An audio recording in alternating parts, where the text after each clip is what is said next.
Good afternoon. This is Dr. John Bennett, televising from sunny Miami. Doesn't look sunny, but it's dark. We got a dark background. I have the pleasure today of having Dr. Joe Krainin, MD. He's a board-certified neurologist and a sleep apnea specialist. And joined with us today, let me introduce Steve Ryan, who is it's been told he's a PhD that's written a book on AFib. He'll talk about that, but some cardiologists have told me that he knows more than most doctors about atrial fib. Good day, Steve. Good morning. How are you, John? Very good. Can you tell us a little bit about your book before we start? Sure. The title of the book is Beat Your AFib, The Essential Guide to Finding Your Cure. And if I tilt up there, you can see the logo there above me. And it's written for patients, and it's a very patient-friendly book. It has a lot of footnotes, but it's written in a very colloquial style that everyone can understand. And it basically gives you all the facts, but it also gives you support in that it has a lot of stories of people who've been cured of AFib, about 9 or 10 stories that are very inspirational as well as fact-based.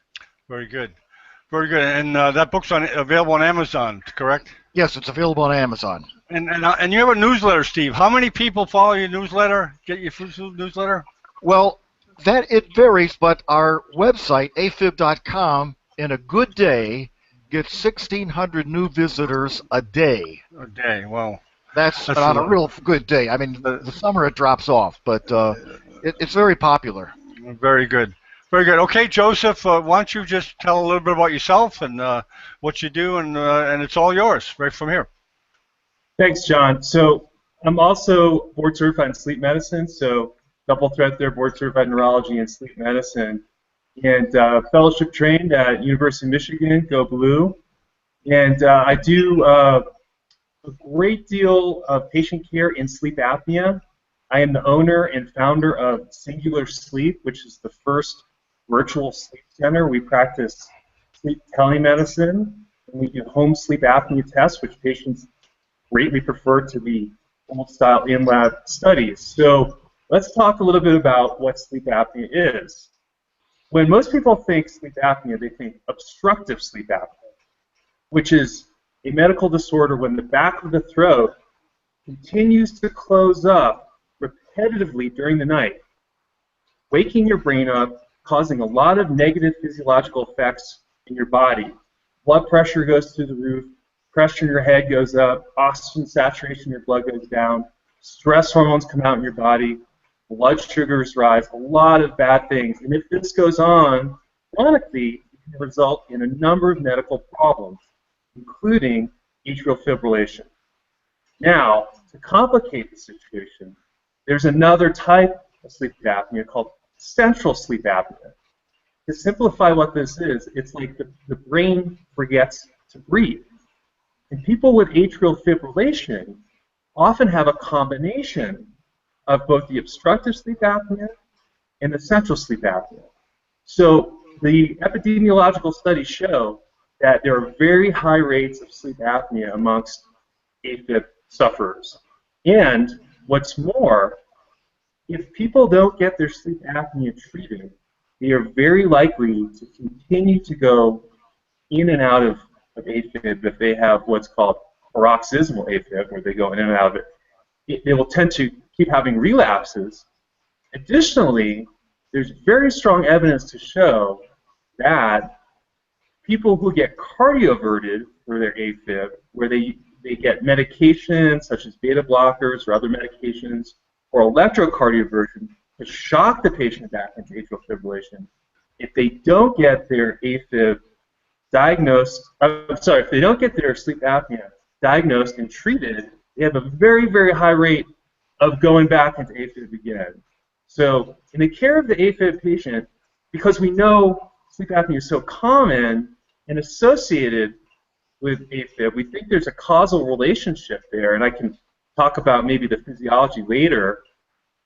It's very important to get tested for sleep apnea if you have AFib, and to get treated to help manage it, to stay out of it, because as we know, AFib is associated with all sorts of problems from symptoms like dizziness, palpitations, to more severe issues like losing consciousness, stroke, a lot of issues. So AFib, very important medical problem to be taken seriously. Yes, and I can speak from personal experience that having AFib made me very tired and no energy, and the treatment with Coumadin made that even worse. Well, Steve, why don't you, since you know a lot more about atrial fib than I do and its relation with AFib, why don't you check in there with Joseph? With Yeah, Joe, I'm sorry. Joe. On a personal note, my wife has sleep apnea, big time, and I can't tell you how horrible it is to be in bed with your wife and listen to her not breathing at all of a sudden gasping. It's like her head comes off the pillow and she gasps and grabs for air, and it's really frightening from the prospect of a husband concerned about his wife. And thank God she got a CPAP machine. She's doing fine. She sleeps like a baby now. But from your perspective, Yeah, but let me reiterate what you just said, Steve. I have a similar personal story. My father, he's an ox. He looks amazing. He's super fit. His biceps are bigger than mine. So healthy. He got AFib. I was actually the one that diagnosed him. He came in to my room and woke me up early when I was visiting him from residency for Thanksgiving. He said, "I don't feel well." I checked his pulse, and it was irregularly regular. I said, "Dad, I think you're an AFib. We're going to the hospital." I ended up seeing my dad get electrocardioverted, which was a really scary thing, and I never wanted to see it again. So I made sure he got tested for sleep apnea. Sure enough, he had it, and we've been working with him to get him to use the CPAP. He's a difficult patient, but it's a really scary thing. And in sleep apnea, there's a major link there with AFib, and we've got to get the word out to people who have AFib that they should get tested and get it treated if they have it. So I'm completely with you, having had that personal experience myself. Yeah, the way a lot of the modern electrophysiologists now, when someone comes into their office and they're diagnosed with AFib, the first thing they do is send them for a sleep apnea study. And they will require them to have a sleep apnea study before they start any other treatments, because basically, let's say the person comes in and they have sleep apnea and they get a catheter ablation to fix their AFib. That'll work, but it'll come back because of the sleep apnea. And doctors, EPs recognize that, and now some offices, some electrophysiologist office now, they have a sleep apnea study connected with their office. They just send someone down the hall and give them a sleep apnea study. And also, there's now, you may want to talk about this. Like I want to ask your opinion about the WatchPat, the FDA-approved device that you just take home with you rather than going through a sleep study. It just fits on your arm and put it on your fingers, and it gives you. It can tell them basically if they have sleep apnea. Do you recommend that? Well, I'll comment on the WatchPat, but let me tell you, you must know all the smart, good cardiologists, because in my experience, I have a lot of cardiology buddies, and most of them are still not sold on the sleep apnea connection, and I have to try to convince them. And there's overwhelming scientific evidence, but to them, it's still kind of this whole sleep apnea thing is kind of a new thing. And I'll tell you, from my personal experience with my father, watching when the cardiologist was evaluating him, he didn't know I was a physician, and he said, "Hey, Mr. Krainin, we're gonna check your thyroid. If that's off, that can set you up for AFib. How much caffeine do you drink?" My dad says, "I have occasional Diet Coke." "Do you drink alcohol?" "Drink alcohol." He's like, "Well, those are the major things that precipitate AFib, so there's nothing else we need to do." And I said, "Well, what about sleep apnea?" He said, "What about sleep apnea?" He had no interest in it. I Oh, think that's surprising. you know, it's not a blanket statement that all cardiologists are doing this and are this proactive. I would love to see that from a sleep medicine standpoint, but I think we have to continue to educate and get the cardiologists to be mindful of the link there. And with regard to the watch pat, that's something that I have a lot of exposure to at a previous position before I started Singular Sleep. I was the medical director of a 14-bed ASM accredited sleep lab, and we were forced to start doing home sleep testing. Up until then, everyone got a test in the lab, and as the medical director, I was in charge of instituting that program, and part of that was vetting all the different devices out there. And one of the things we looked at was a watch pat, which is from this company Itamar, which is this it's this brilliant Israeli technology that looks at the I've met him at a conference. Yeah. It looks like the device looks like a pulse oximeter on steroids, and what it does is it measures changes in the arterial tone of your finger, and the proprietary algorithm that they use has found a very close association with certain changes in the artery in your finger and abnormal respiratory events. So I think that this is a great option for many people because it's very simple and very easy. It's basic. You just put this thing on your finger and push a button, and you're good. The other home sleep testing that we use is a little bit more involved. But the problem with the watch pat, and the reason that I like to use a more traditional home sleep testing system, we use the Philips Respironics Alice Night 1, which involves a nasal cannula that looks like an oxygen tube that goes under your nose that measures nasal pressure or airflow. And then there's a RIP belt, which is a quantitative measurement of respiratory effort. On that belt is the brain of the system, which is a little plastic case that weighs about 2 ounces. It records the data and it has a body position sensor. And then there's a pulse oximeter. And the reason that I like this is because in people with complicated medical conditions like atrial fibrillation, the watch pat does not tell you anything about the type of sleep apnea, whether it's obstructive or central or both. So you don't get that vital information. It is vital because the treatments are different for both of those things.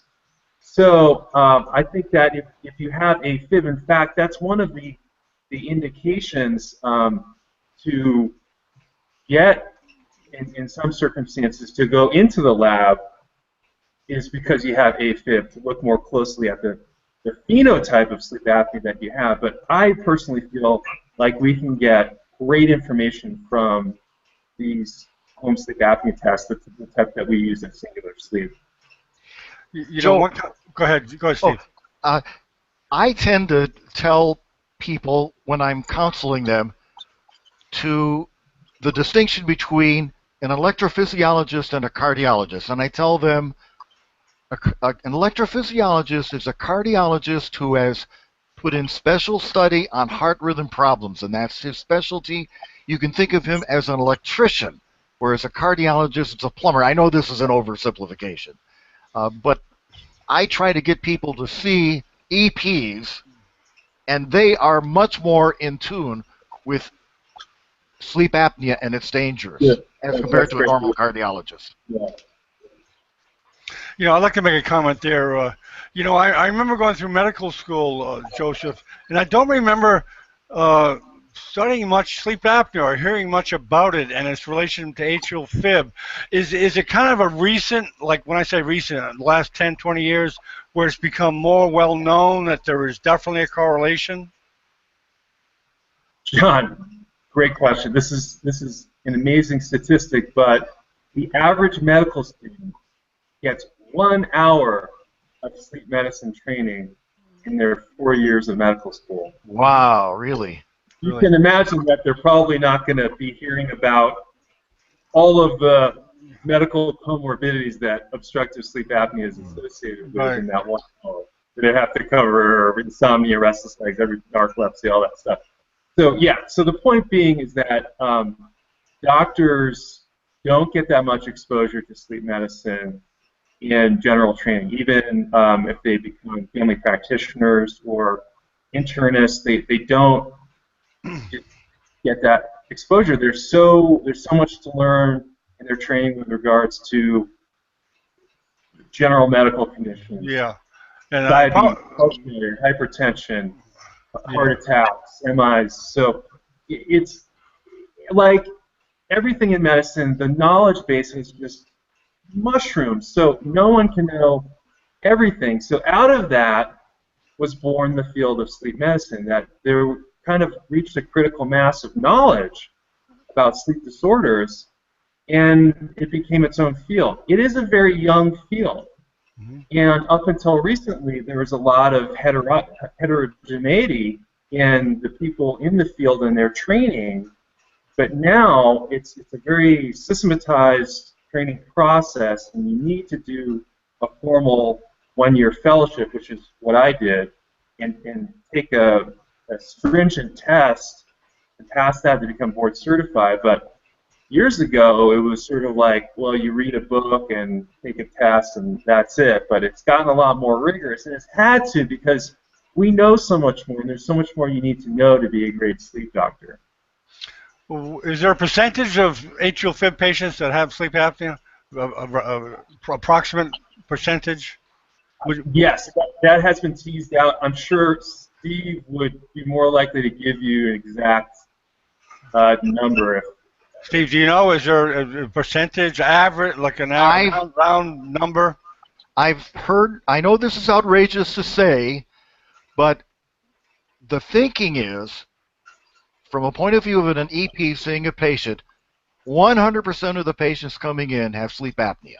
Really? Now that may not be, that may not be real world figures, but that's how EPs look at sleep apnea. Really? And AFib, yes.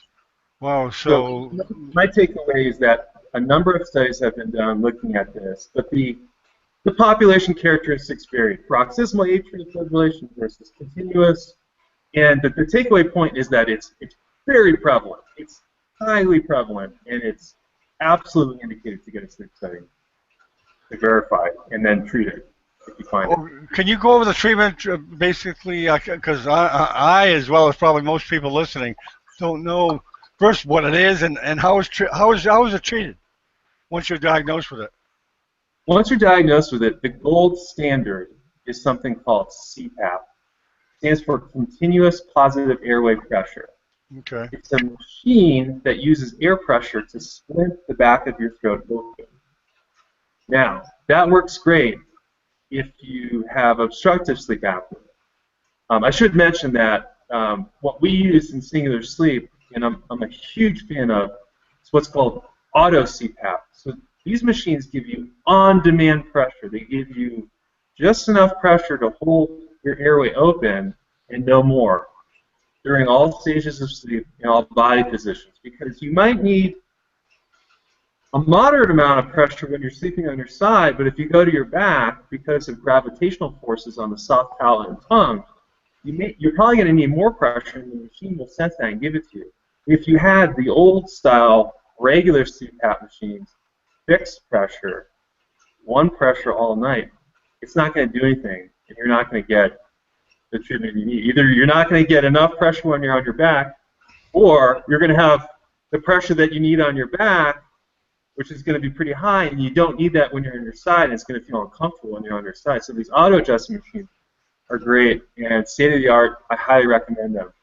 Now, that's the standard of care, and that's what we would always start with. Even if someone had complex sleep apnea with a component of central sleep apnea involved in the case, because that can improve in time with the treatment of the obstruction. But you have to follow the patient carefully. You have to assess their symptoms, and you have to look at the data from the machines. The machines are really sophisticated now, and they record a lot of important data.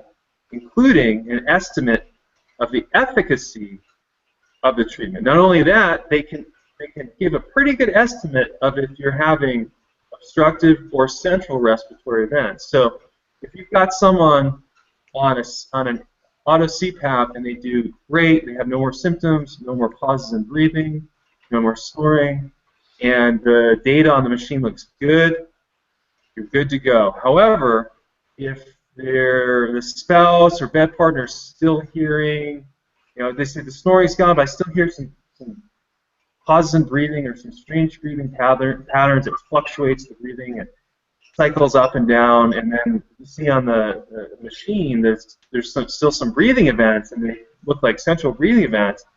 Then you got to take it to the next level, and you got to add on the treatment for the central component. Now, a lot of times, I'm the one making the diagnosis of the complex sleep apnea, and then I talk to the patient. They say, "Oh yeah, I have atrial fibrillation," but sometimes there's no history of that, and then I say, "Well, we better get you checked out with an ultrasound of your heart, an echocardiogram, because that's important. We want to see what's going on with your atria. Are they getting too big? When the atria start to get too big, or when you start to have any degree of heart failure, you can start to get this central sleep apnea. And as Steve would tell you, structural heart changes like enlargement of the atria, specifically the left atria, are highly associated with atrial fibrillation. It makes sense. If you stretch the atria, you balloon them out so that they're stretched beyond capacity, they're not going to function well, and it can start these irregular heart rhythms, this sort of arrhythmia. So if you see that central sleep apnea, what can we do about it? We can try to get your heart tuned up as good as possible. If you have any evidence of heart failure, we want to treat that. We want to get you out of AFib if you're in it, keep you out of it, and if we need to, other treatments like oxygen therapy, a medication called Diamox, the generic name is acetazolamide, and sometimes some more advanced machines, an advanced PAP machine called ASV, adaptive servoventilation. They can be used in very difficult to treat cases of complex sleep apnea. Joe, I got a question for you. When I work with patients, I try to communicate to them how bad being in sleep apnea can be for them. And I try to explain to them what sleep apnea does is it puts extra pressure on your pulmonary veins and on your atria. And because of that extra pressure, it irritates the areas that are producing the extra pulses, and you need to calm that down. You need to get a normal breathing rhythm. Am I explaining that okay to them, or is this an oversimplification? Yeah, absolutely. So I don't think the exact physiologic mechanism has been worked out linking apnea with AFib, but it logically the connections are potentially a few, and let me enumerate on those. So one is usually during these abnormal breathing events, there's a significant drop in the oxygen saturation. Okay, and that hypoxemia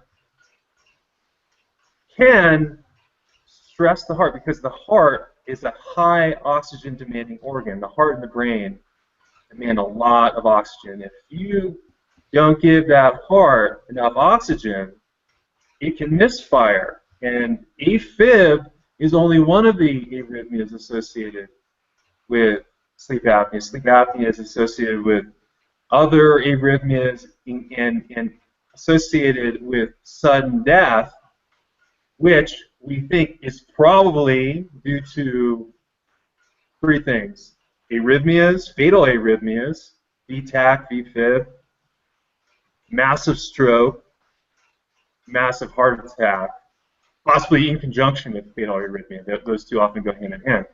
So that's one potential link, is the repetitive drop in oxygen. Two, sleep apnea if you really want to get into the physiology of why it's associated with hypertension, it looks like what normally happens in sleep, in normal sleep physiology, is we have what's called dipping, where our diurnal blood pressure, the blood pressure we have during the day, drops a bit. However, what we found with sleep apnea is in the initial stages of it, people lose that dipping. So they don't, when they go to sleep, they don't know, their blood pressure no longer drops. And then if they continue to have sleep apnea that's untreated, they start to get daytime hypertension, which can become very difficult to treat. Patients are often sent for sleep studies because they have resistance hypertension, hypertension that won't respond to 2, 3, 4 blood pressure medications. So the link here is that blood pressure can strain the atria, strain the heart, cause the atria to balloon out, and there's the link there. So those are logical reasons. Structural changes in the heart and the intermittent hypoxemia are logically related to the AFib connection. I have a lot of, all too many AFib patients who come to me for advice. They know they have sleep apnea. They try the CPAP. My wife uses the nose one. They try CPAP. They can't stand it. And they rip it off at night. You know, it wakes them up, and I don't know where to send them. I don't know where to send. How would you, let's say they're all over the country. How could someone who has problems with sleep apnea find someone to really help them get the right mechanism and the right device to fix their sleep apnea? Is that the device you're referring to, Steve? Do you see that on the screen? Is that the device they rip off their face? No, that's not it. That's not what my wife has. Oh, okay. Okay, I got the wrong one. That is actually a type of mask. So really, Steve, you want to get the patient to see a sleep medicine specialist. And I specifically think it's important to ideally refer to a fellowship-trained, board-certified sleep medicine specialist. Now, there were a lot of the old-timers who got grandfathered in, who read the book and took the test, who are excellent, don't get me wrong, but that fellowship provides a certain baseline training and knowledge. And you want someone who's got years of experience under their belt. So for instance, when I first started, I came out of fellowship. I thought I knew everything. I trained at University of Michigan, one of the top centers for sleep medicine in the country, if not the world. But I learned that there was a lot to learn. And you only get that through seeing a lot of patients. So for years, I saw a ton of patients, thousands of patients. Every 15 minutes, I'd be seeing a patient. And you got to get a doc who really is passionate and enthusiastic about this. A lot of sleep medicine doctors do wear a bunch of hats. They do some pulmonology, they do some ICU critical care work, they do some sleep medicine, or they do some neurology, epilepsy, some sleep medicine. And I think if you go to someone who does sleep medicine day in, day out, they're going to learn the little nuggets in the history. Oh, you're taking the mask off every night at the same time. I know what that is. I know what's going on. This is the fix to it. Or you feel claustrophobic at this time of night? Got it. Here's what's happening. Let me explain it to you. This is what we're going to do. We're going to change your pressure to this. It's going to work for you. And I learned so much just by doing it and having a really active interest in these little nuances, which I think separate the men from the boys, so to speak. So it's important to find someone who does this a lot, if not full-time, and has the requisite training. And if the person lived in one of the 24 states where Singular Sleep is operating, and we continue to grow, and you can see the list of states on our website. They can connect with us, and I'd be happy to work with them. This is my passion. This is what I love to do. Well, that's what I wanted to find out. In other words, can you get me a list throughout the country of doctors like this? I will keep it private and only use it to help people who come to me for advice on this. I know this probably isn't something that you want to to be published, but I need a list. I need doctors I can send people to. Well, I'll testify to that, Joe, because I was able to hook up with doctors in my area that did ablation. Qualified people that, through Steve's experience, with patients that have had good experiences, etc. And certainly, I'm sure that there's a list of people that are either board certified or very qualified that Steve is, requesting. Does that sound doable? Yeah.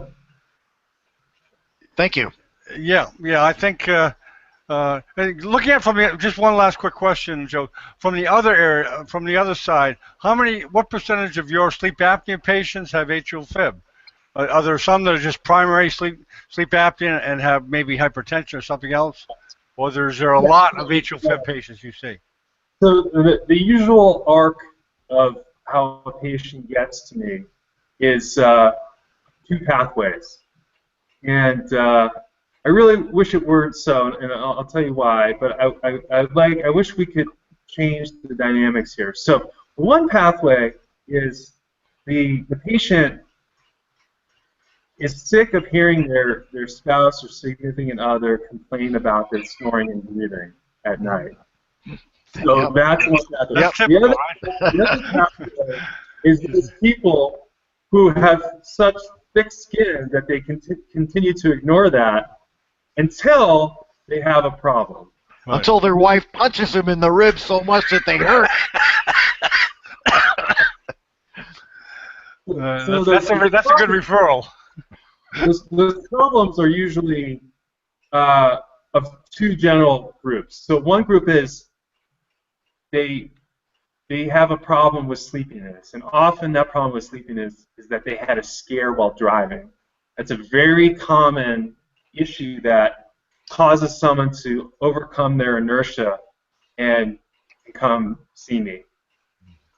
The other category is they get a medical. They've been healthy, but they're starting to get a medical problem. Often it's their blood pressure is starting to trend up, or their blood sugars are starting to trend up. They have prediabetes, and people are very concerned about hypertension and diabetes.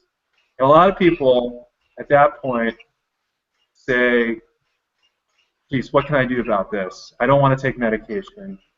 How can I get healthy?" And people are now very proactive.